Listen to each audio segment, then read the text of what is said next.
Il a laissé son fils changer DENOMDE famille, puis a activé la clause vieille DE 90 ans. Le silence est tombé sur la pièce lorsque j'ai posé le stylo sur la table.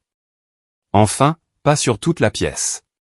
Les enfants continuaient de rire près de la piscine, et sa famille elle était trop occupée à s'échanger des sourires comme s'il s'agissait d'une grande victoire. Mais une fine onde de silence s'est propagée juste autour de la table où j'étais assis, où je venais de lever mon verre. Un toast à mon fils, le garçon que j'avais accompagné à travers ses crises d'asthme, ses genoux écorchés, les tables de multiplication, son premier chagrin d'amour. Ce même garçon qui se tenait maintenant à 1,5 m de moi, ajustant la manche de son nouveau blazer comme s'il ne pouvait pas sortir de mon ombre assez vite. Au jeune homme que j'ai élevé pendant 17 ans, dis-je, le verre levé. Un simple et poli clin d'œil au temps passé. Pas de bombardement d'amour, pas d'attachement, juste une reconnaissance. Il n'a même pas tourné la tête. Au lieu de cela, il a fait face aux invités, a levé son verre comme un homme de spectacle. J'en ai fini avec le nom Daniels. Je prends le nom de famille de quelqu'un que j'admire vraiment. Des rires. Quelques sourcils levés. Sa mère a laissé échapper ce petit hoquet de plaisir, comme si elle n'avait pas répété la phrase avec lui 10 fois devant le miroir. Puis le nouvel homme, le modèle amélioré apparemment, s'est penché et a trinqué avec lui. Bienvenue dans la famille, pour de vrai maintenant, a-t-il dit, souriant comme un loup qui venait de convaincre le troupeau qu'il était un berger. C'est à ce moment-là que j'ai sorti l'enveloppe. Scellée, officielle, notariée. Tout le monde supposait que j'étais venu avec un dernier plaidoyer, que j'allais supplier, pleurer, faire une scène. Au lieu de cela, je l'ai tendu à Eric et j'ai dit, tu veux partir? Va jusqu'au bout. Et j'ai signé. Le stylo n'a pas hésité. Pas une seule fois. Sa mère m'a regardé, surprise, peut-être un peu suffisante, pensant peut-être, enfin, il a compris. Il connaît sa place maintenant.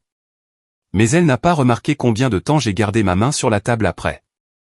Immobile, sans trembler, juste en train de penser. C'était comme regarder quelqu'un sauter joyeusement d'une falaise, sans réaliser que le filet de sécurité avait été retiré des années auparavant. Écoutez, je ne blâme personne qui écoute des histoires comme celle-ci sans cliquer sur ce petit bouton d'abonnement. La plupart des gens veulent le drame et passent à autre chose. Mais si vous faites partie de ceux qui sont encore avec moi, qui se soucient réellement des histoires qui n'explosent pas seulement, mais qui brûlent lentement et profondément, appuyez sur ce bouton. Ça motive les gens derrière tout ça. Et croyez-moi, pour ce qui va suivre, vous voudrez être là. Parce que ce qu'ils n'avaient pas réalisé, ni le nouveau mari suffisant, ni mon fils soudainement éclairé, ni même la femme qui s'allongeait autrefois à mes côtés en appelant ça de l'amour, c'est que Daniels n'était pas qu'un simple nom. Il pensait qu'il prenait une nouvelle identité, une ardoise plus propre, un homme avec une maison plus chic, un sourire plus éclatant et des poches plus profondes. Ce qu'ils ont fait en réalité, c'est renoncer à la clé d'une chambre forte dont ils ignoraient même l'existence.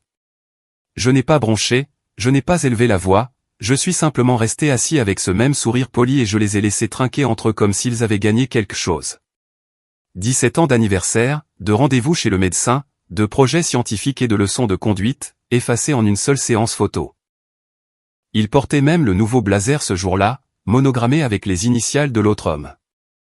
Il a eu le culot de bomber le torse comme s'il l'avait mérité. Comme si toutes ces nuits où je suis resté éveillé après des doubles journées de travail pour l'aider à bachoter pour ses examens étaient en quelque sorte moins réels que les 6 mois de voyage en yacht et de leçons privées que le nouveau gars lui avait offert. Vous savez quoi? Qu'ils gardent le yacht. Qu'ils sirotent tous du champagne sur le pont pendant que le navire prend lentement l'eau. Parce que pendant qu'ils souriaient, que les appareils photo crépitaient et que les verres s'entrechoquaient, je ne pleurais pas un nom. J'étais en train de déclencher une clause, et cette clause était plus ancienne que tous, plus ancienne que moi. Et une fois activée, elle ne pouvait être annulée. Alors oui, j'ai souri, j'ai trinqué avec lui, j'ai signé les papiers. Puis je suis rentré chez moi, j'ai ouvert le classeur en cuir du trust que mon grand-père m'avait laissé, celui dont personne ne s'était jamais soucié de demander quoi que ce soit, et je suis allé directement à la provision 12 ces titres de la clause, droit de succession lié au nom légal. Sous-section, irrévocable en cas de changement de nom ou d'adoption approuvé par le tribunal. Il pensait que j'étais juste un homme qui lâchait prise, mais ce n'était pas le cas. J'étais la serrure, et il venait de jeter la seule clé. À minuit, le blazer était déjà sur Instagram. Eric l'avait posté lui-même.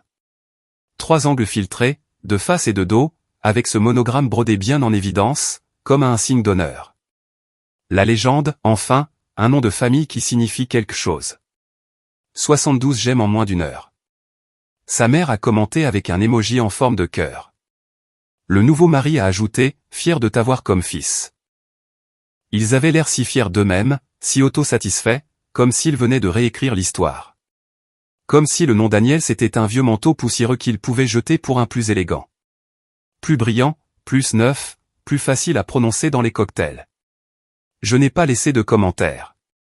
Au lieu de cela, j'ai versé un verre du riz que mon grand-père gardait dans le placard verrouillé, celui qu'il n'ouvrait que pour les grandes occasions.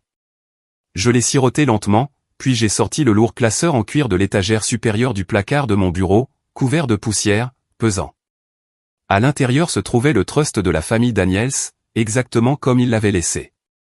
J'ai tourné les pages de la dédicace, de la charte de l'entreprise, de la liste des actifs, jusqu'à ce que j'atteigne les clauses.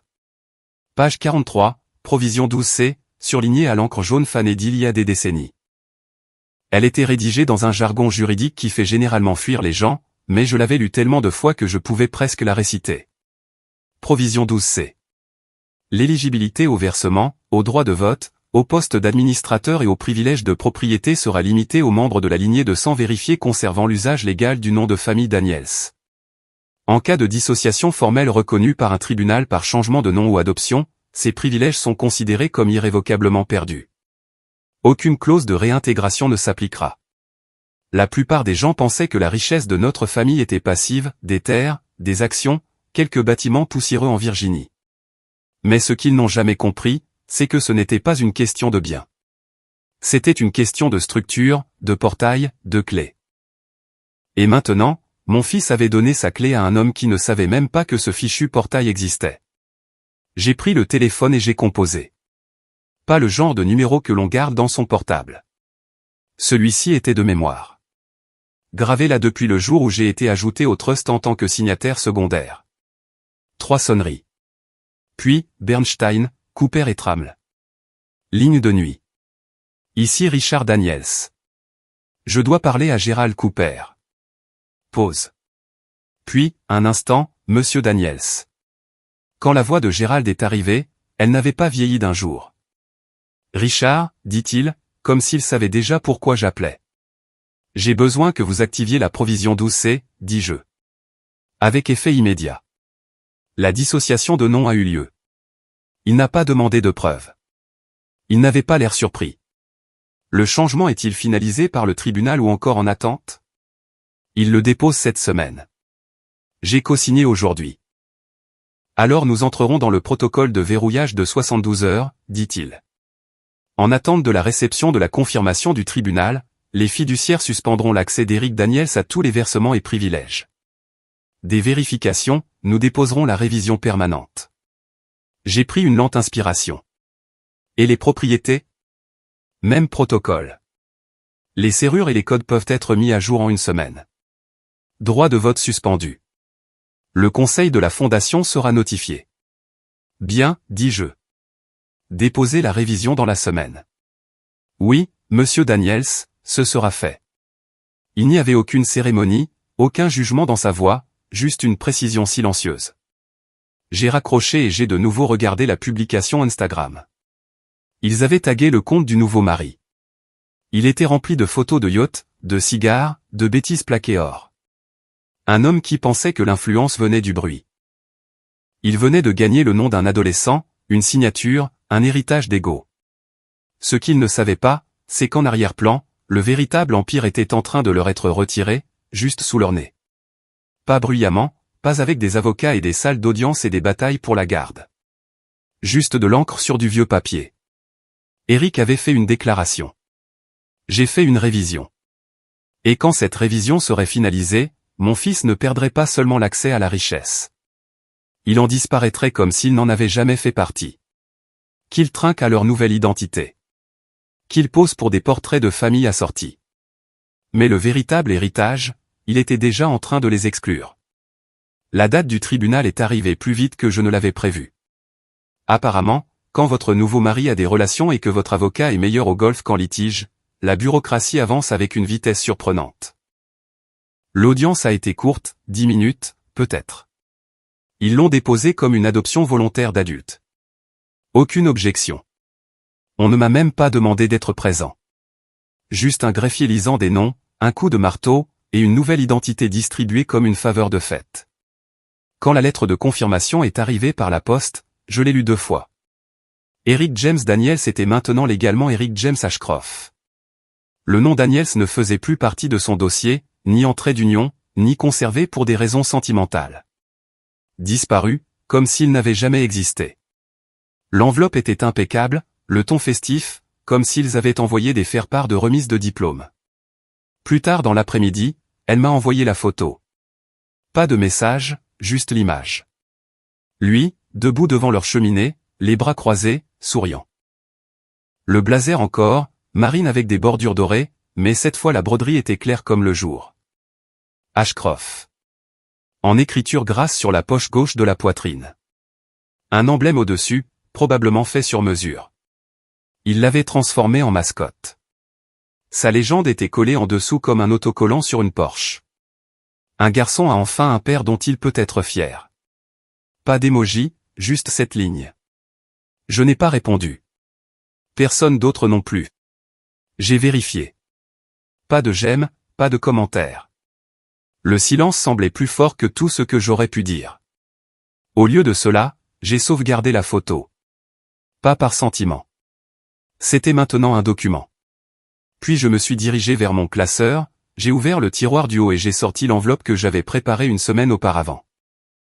À l'intérieur se trouvait une seule page, une lettre adressée à l'administrateur du Trust Daniels, imprimée sur mon papier à en-tête personnel, datée et signée.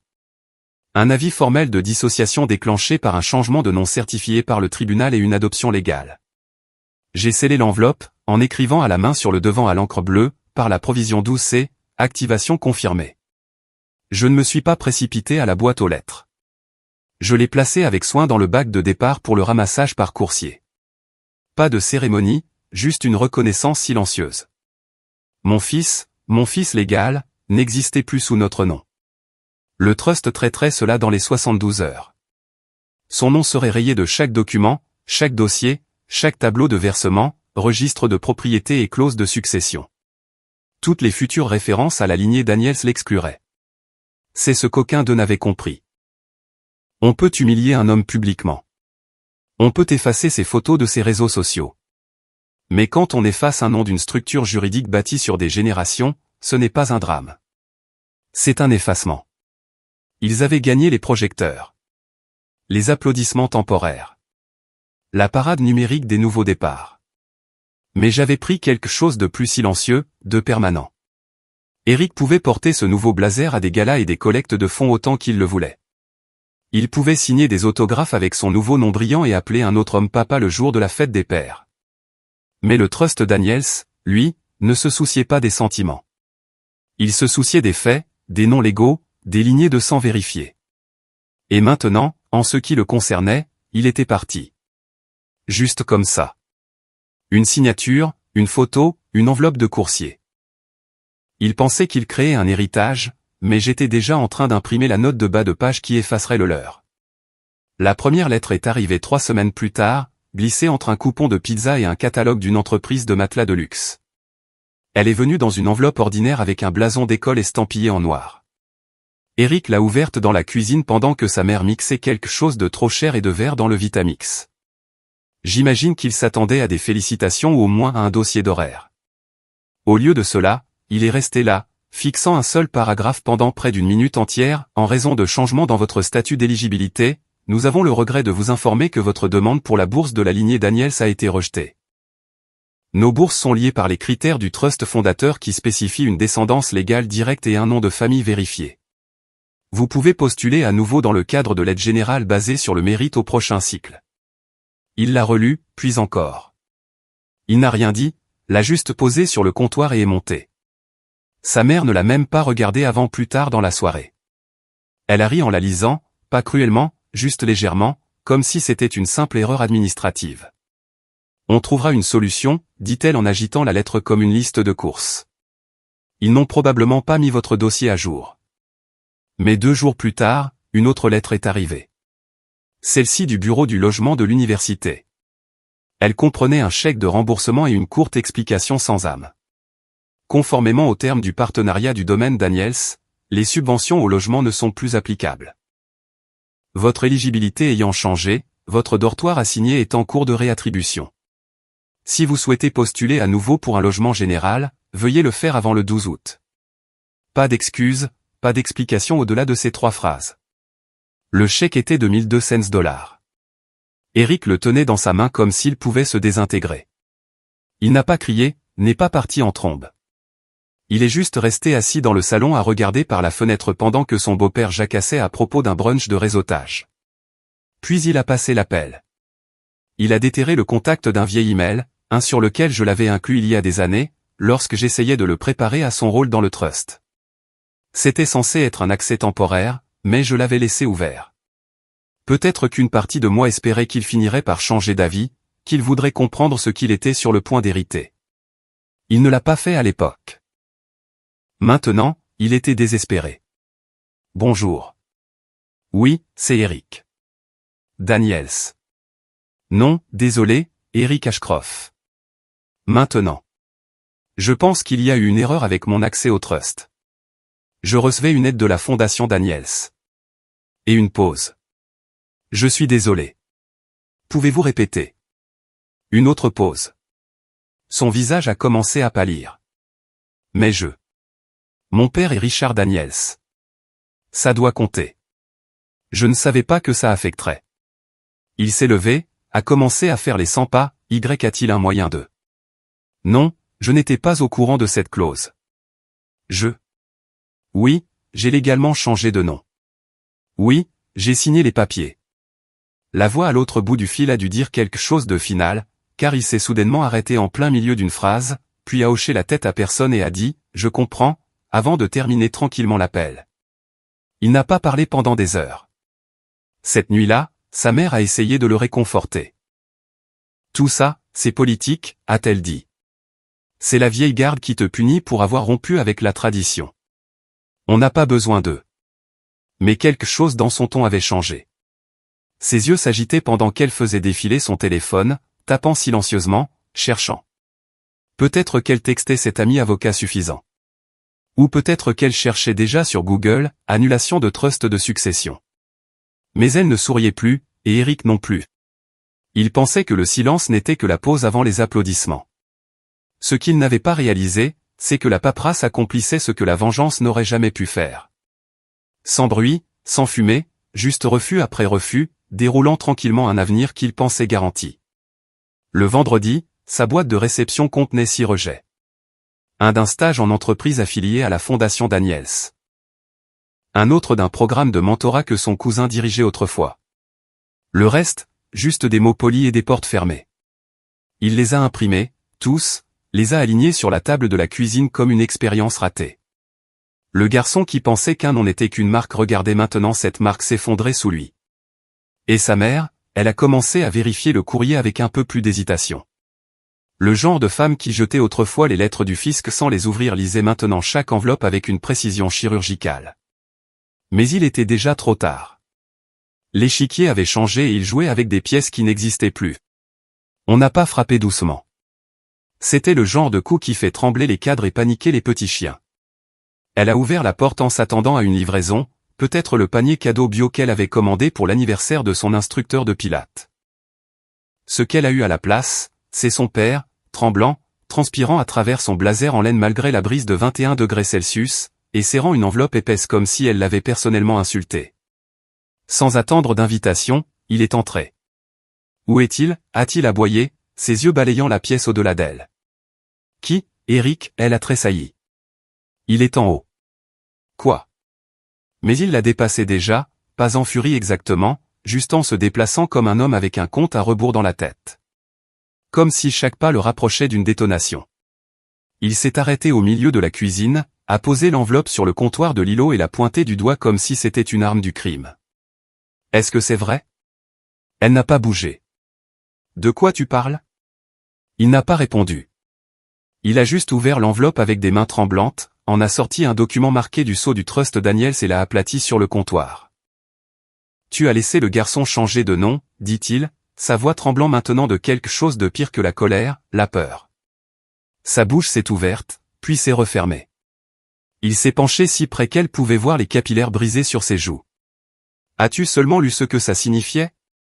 Elle s'est redressée, a croisé les bras. Ce n'est qu'un nom, dit-elle, essayant de paraître calme, dédaigneuse.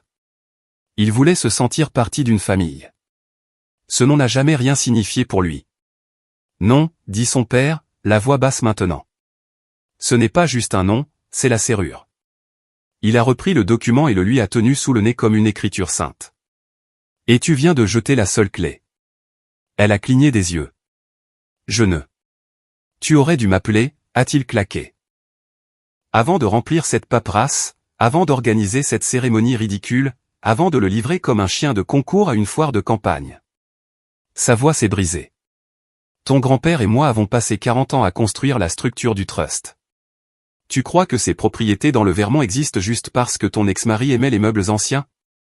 Tu crois que la fondation Daniels finance des bourses par sentimentalisme? Je ne savais pas, dit-elle faiblement maintenant. Bien sûr que non. Tu n'as jamais demandé. Eric est descendu juste à temps pour entendre la fin de cette phrase. Il s'est arrêté. Qu'est-ce qui se passe? Son grand-père l'a regardé et quelque chose sur son visage a changé. Un tic dans la mâchoire. Un bref silence insupportable. Tu l'as fait, a murmuré le vieil homme. Tu l'as vraiment fait. Eric a froncé les sourcils. Fait quoi? Tu as signé les papiers d'adoption. Pris son nom. Ouais, dit lentement Eric. Et alors?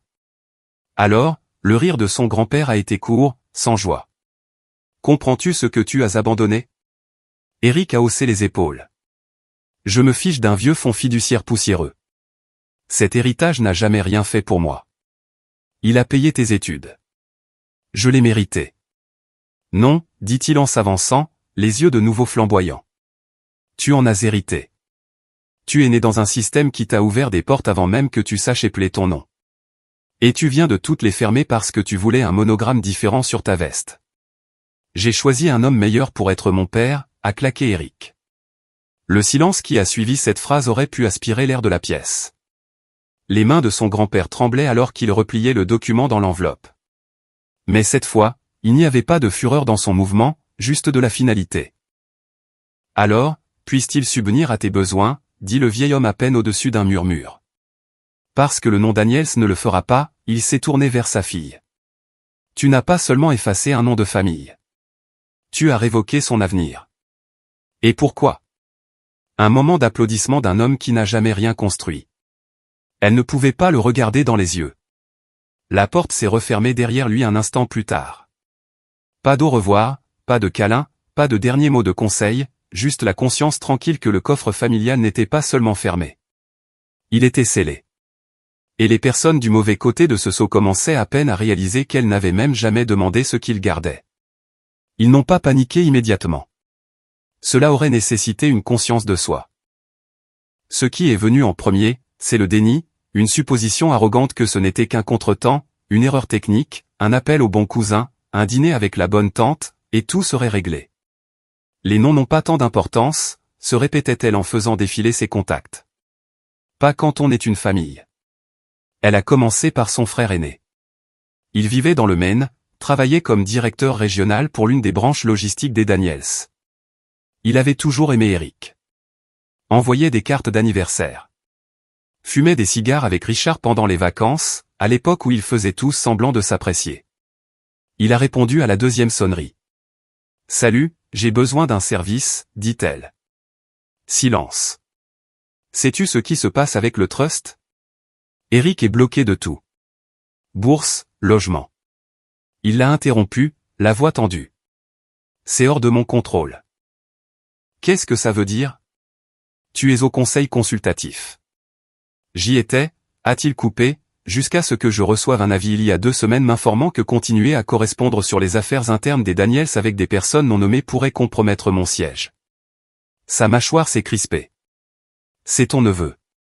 Il l'était, dit-il, et il a raccroché. Elle est restée figée dans la cuisine pendant un long moment, le téléphone toujours à l'oreille, jusqu'à ce qu'Eric entre avec son ordinateur portable. « Maman, le site web de la Fondation Daniels, dit-il. Mon nom a disparu. » « Comment ça, disparu ?» Il lui a tourné l'écran.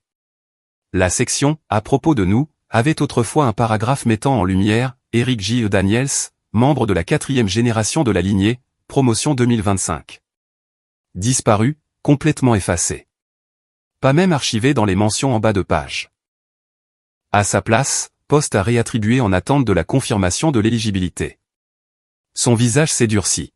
« Appelons Lisa », murmura-t-elle. Lisa, sa cousine, travaillait aux relations publiques pour le Trust éducatif Daniels. Elle se vantait toujours de son influence en coulisses. L'appel a sonné, puis est tombé sur la messagerie vocale. Le lendemain matin, ils sont allés au domaine des Daniels. Long trajet silencieux. Aucun des deux n'a beaucoup parlé. Dès qu'ils sont arrivés, elle a remarqué que quelque chose était différent. Pas seulement le silence qui était normal ces dernières années, mais l'apparence de l'endroit. Vide. Mort. Pas de valet. Pas de personnel au poste de sécurité. Les grilles étaient verrouillées et enchaînées. Pas seulement scellées électroniquement, mais physiquement boulonnées. Une nouvelle pancarte était affichée, propriété privée. Accès sur invitation écrite uniquement.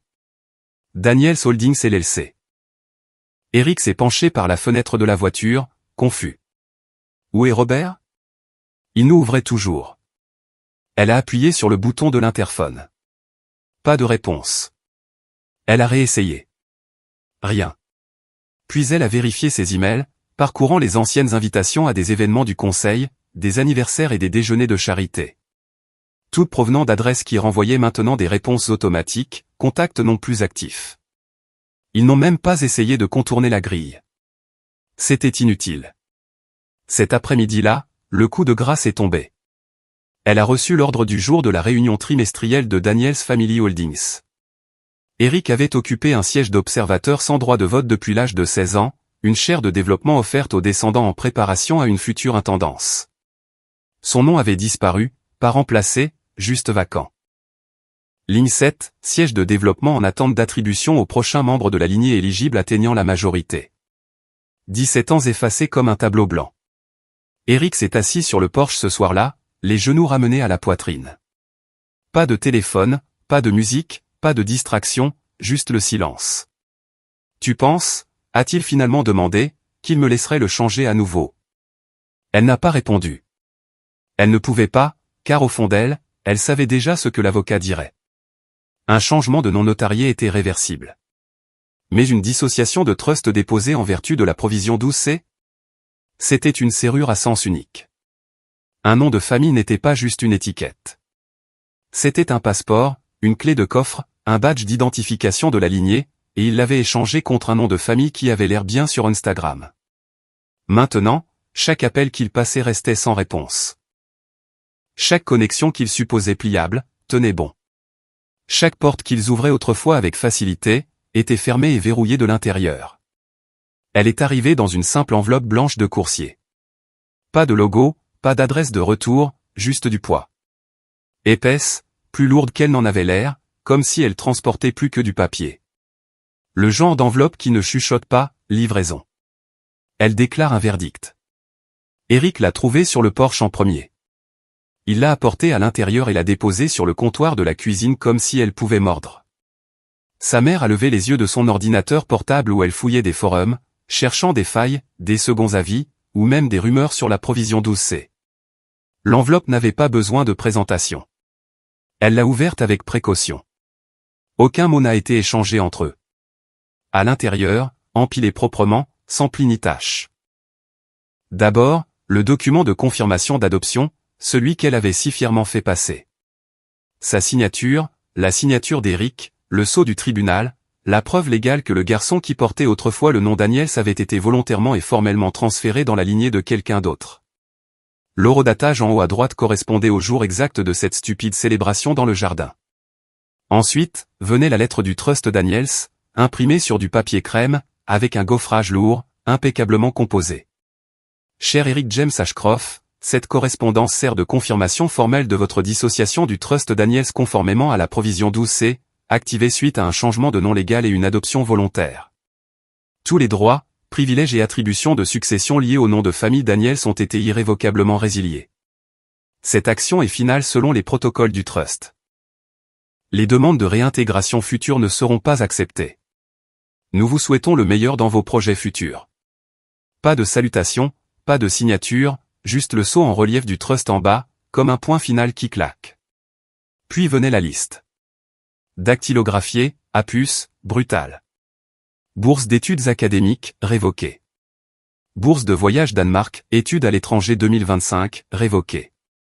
Siège d'observateur votant, Daniels Holdings, révoqué. Accès de succession aux archives de la famille Daniels, révoqué. Allocation de la part d'héritage, reversée aux prochains descendants éligibles, révoqué. Couverture médicale d'urgence, révoquée. Nomination à la bourse d'éducation Daniels, promotion 2026, révoquée. Accès au chalet Daniels, domaine du Vermont, révoqué. Privilège de logement au domaine pendant les semestres universitaires, révoqué. Il y avait 14 autres articles sur la page. Elle n'a pas fini de lire. Ses yeux se sont brouillés quelque part autour de « stage privé, Daniels Énergie, révoqué ». Eric se contentait de regarder. Et enfin, au fond de l'enveloppe, pliée proprement comme une pensée après coup, se trouvait la note, manuscrite sur une petite carte ivoire. 5 mots.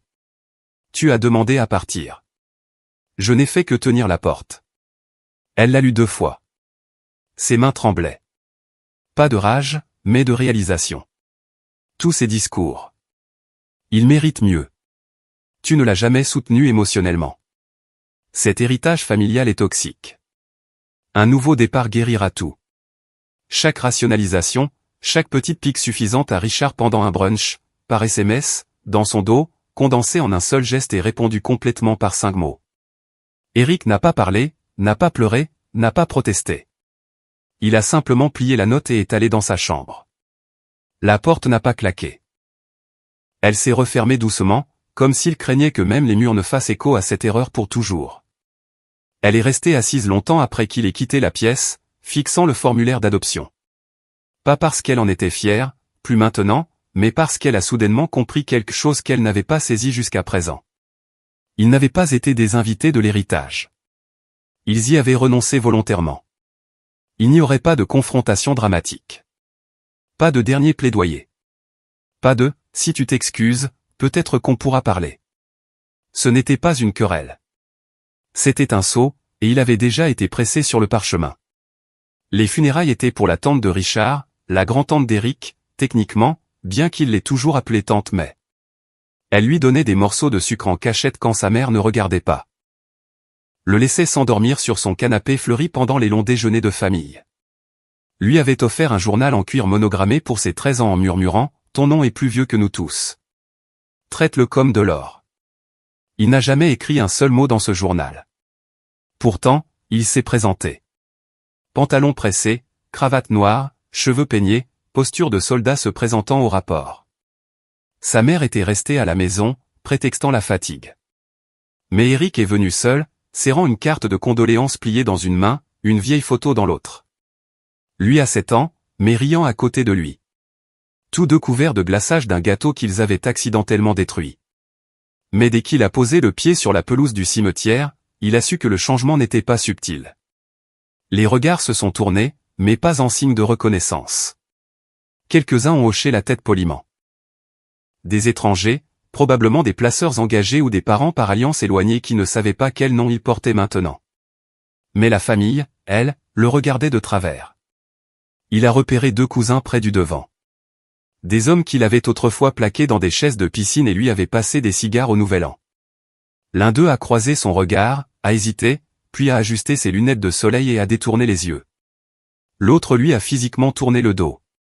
Eric s'est approché de la 3e rangée où il s'était toujours assis avec les autres jeunes membres de la famille. La femme là, la nièce de la matriarche Daniels, a offert un sourire crispé et a fait un geste vers la pelouse derrière les chaises. Je pense que les places réservées sont pour. Eh bien, vous savez, la famille. Elle l'a dit doucement, presque gentiment, comme si elle lui rendait service en gardant les apparences. Il est resté figé, les cartes de condoléances toujours à la main. Puis un photographe du personnel est passé, arrangeant l'arche de fleurs, les bancs, les parasols. Un par un, il a appelé les gens. Famille immédiate ici, cousin de la lignée là, descendant direct devant. Eric n'a pas été appelé. Il s'est approché quand même. J'étais le filleul de mai, a-t-il offert. Le photographe a regardé son presse-papier. Non, Eric Daniels, a-t-il dit par réflexe, puis a grimacé. Désolé, Ashcroft, a-t-il corrigé. Le photographe a cligné des yeux. Je ne vois aucun de ces noms sur la liste, a-t-il dit, se retournant déjà. C'était ce moment-là. Pas le silence, pas l'exclusion. Le presse-papier. La liste. L'absence. Eric a reculé. Plus tard, lorsque la photo de groupe a été publiée en ligne, il a zoomé, image par image, cherchant ne serait-ce qu'un aperçu de lui-même dans la foule. Rien. Pas même le flou de sa manche. Cette nuit-là, il s'est connecté au portail de son université. Il avait postulé pour un mentorat compétitif, une opportunité qu'on l'encourageait à saisir depuis sa 2e année. Son mentor, M. Krell, était un ancien membre du conseil d'administration de Daniels Holdings devenu professeur, qui avait un jour qualifié Eric D., héritier naturel du pouvoir tranquille. Eric a cliqué sur le portail. La candidature indiquait maintenant « retirée ». Il a vérifié ses emails. C'était là. Sujet, mise à jour du statut de recommandation. Corps, cher Eric, après avoir examiné les développements récents concernant votre éligibilité, j'ai décidé de retirer ma recommandation pour le mentorat en leadership Daniels. Je vous souhaite le meilleur dans vos projets futurs. Pas de salutations, pas de formule de politesse, juste une autre porte qui se ferme. Il ne l'a pas dit à sa mère. Il ne l'a dit à personne. Il est sorti et s'est assis sur le porche de leur nouvelle maison dans leur quartier parfait, entouré de maisons remplies de gens qui pensaient qu'un trust n'était qu'un fonds et qu'un nom n'était qu'une marque. Le nom Daniels, qui avait autrefois semblé être une cage, se dressait maintenant au-dessus de lui comme une forteresse. Il avait jeté le seul mot de passe qu'il avait pour y retourner. Il pensait que la liberté ressemblerait à l'air libre, mais elle ressemblait à l'exil. Et chaque écho de ce nom sur des plaques de bronze, lors de collectes de fonds, sur des dédicaces à des événements auxquels il assistait autrefois, lui rappelait que l'héritage ne s'hérite pas. Il se porte. Et il l'avait laissé tomber. Personne n'a remarqué qu'il était parti. Personne ne lui a offert de siège. La photo serait encadrée, accrochée quelque part dans le domaine où il ne pourrait plus entrer. Et lui? Il serait la note de bas de page qui n'a jamais été écrite. Il m'a trouvé en train de plier des couvertures dans le placard à fourniture d'un refuge du centre-ville, un mardi après-midi pluvieux. J'ai entendu sa voix avant de le voir. Hésitante, tendue, comme s'il répétait ses excuses même si elles s'effondraient en temps réel. Papa. Je veux dire, Richard. Je n'ai pas levé les yeux. Pas tout de suite. Il restait 8 couvertures en laine à trier, et les nouvelles perdent toujours leurs poils. Il faut les secouer avant de les plier, sinon elles obstruent les sèche-linges. Des choses pratiques, des choses qui ancrent. Plus facile que le scénario émotionnel qu'il s'apprêtait à lire. Je ne savais pas que ça signifiait tout ça, dit-il. Je n'ai toujours pas parlé. Le seul son dans la pièce était le bourdonnement du sèche-linge industriel derrière moi et le grincement nerveux de ses baskets sur le sol en vinyle. Je pensais, a-t-il expiré. Je pensais que ce n'était qu'un nom. J'ai finalement levé les yeux. Il avait l'air plus vieux, pas vieilli exactement, juste vide, comme si une partie de lui avait été discrètement retirée et jamais remplie. Tu t'es trompé, dis-je. Il s'est avancé, essayant de combler la distance comme si cela avait de l'importance maintenant. Je n'essayais pas de te faire de mal. J'ai plié la couverture et l'ai posée sur la pile. C'est ça le problème, Eric. Il ne s'agissait jamais de me faire du mal. Tu pensais que tu choisissais quelque chose de mieux. Tu as regardé tout ce que nous avons construit, toutes ces choses d'héritage silencieuses et ennuyeuses, et tu as pensé, ça n'a pas d'importance. Pas comparé à un homme avec un plus beau bateau et des dents plus brillantes. Son visage s'est empourpré. Ce n'est pas comme ça. Non, ai-je demandé, me tournant enfin complètement vers lui. Tu t'es levé à ta fête d'anniversaire et tu as dit au monde entier que tu en avais fini d'être un Daniels. Tu as levé un verre et trinqué au nouveau mari de ta mère comme si j'étais juste un remplaçant temporaire. Et puis tu l'as signé légalement. Pas comme un enfant, pas comme un mineur. J'avais 17 ans. Tu avais 17 ans et 11 mois. Et le tribunal l'a accordé parce qu'ils ont vu ce que j'ai vu. Un jeune homme pleinement conscient de son choix. Il a dégluti. Je ne savais pas pour le trust, pour la provision 12C, pour ce que je perdrais. Tu n'as pas demandé. Ça l'a arrêté. Tu n'as pas demandé, ai-je répété. Tu n'as pas demandé ce que le nom portait, ni quelle porte il ouvrait, ni qui serait affecté si tu l'abandonnais. Tu étais si désespéré d'appartenir à autre chose que tu n'as jamais pris la peine de considérer ce que tu quittais. Il avait l'air de vouloir crier, ou pleurer, ou les deux. J'essayais d'appartenir, a-t-il murmuré. Je voulais juste me sentir choisi. Tu as été choisi le jour où je t'ai porté aux urgences avec une fièvre de 40 degrés Celsius et que je ne t'ai pas quitté pendant 36 heures, ai-je dit. Tu as été choisi chaque fois que j'ai dit non aux heures supplémentaires pour pouvoir t'aider avec tes devoirs. Tu as été choisi quand j'ai mis ton nom sur ce trust. Mais tu ne pouvais pas le voir parce que ce n'était pas assez bruyant. Pas assez tape à accent grave l'œil. Pas assez nouveau. Je suis désolé, dit-il. J'ai hoché la tête une fois, puis je suis passé devant lui, marchant vers le couloir. Attends, a-t-il tendu la main. Je me suis arrêté, sans me retourner, laissant simplement les mots tomber là où ils devaient. Tu as fait ton choix, dis-je. L'orgueil t'a aveuglé, et ta mère t'a aidé à aiguiser la lame. Je pensais qu'il y aurait un moyen de revenir en arrière. Il n'y en a pas. Silence à nouveau, puis plus doucement. Alors c'est tout. C'est tout. Je me suis éloigné lentement. Silencieusement. Pas avec colère, même plus avec de la peine. Juste de la finalité. Derrière moi, je n'ai rien entendu. Pas de pas, pas de supplication. Juste le son d'un garçon. Non, d'un homme, debout seul dans une pièce à laquelle il ne pouvait plus appartenir. Il s'attendait à ce qu'une porte s'entr'ouvre. Au lieu de cela, il a trouvé un mur, et de l'autre côté, un héritage qui avait continué à avancer sans lui. La salle de bal était silencieuse, respectueusement, alors que les premières notes du quatuor à cordes remplissaient l'espace. Rideaux de velours tirés, verres en cristal alignés en parfaite symétrie, portraits à l'huile des fondateurs passés jetant leur approbation silencieuse depuis les murs. Pas de caméra, pas de presse, juste la lignée. C'était le dîner annuel de la Fondation Daniels, un événement non annoncé publiquement, mais toujours commémoré en interne. Chaque année, les descendants se réunissaient pour renouveler, réfléchir et, plus récemment, s'adapter. L'invitation de cette année avait une nouvelle ligne ajoutée en bas en italique subtil, participation restreinte aux porteurs vérifiés du nom de famille. Cela seul avait provoqué une onde de choc. Certains cousins s'étaient mariés et avaient gardé leur nom.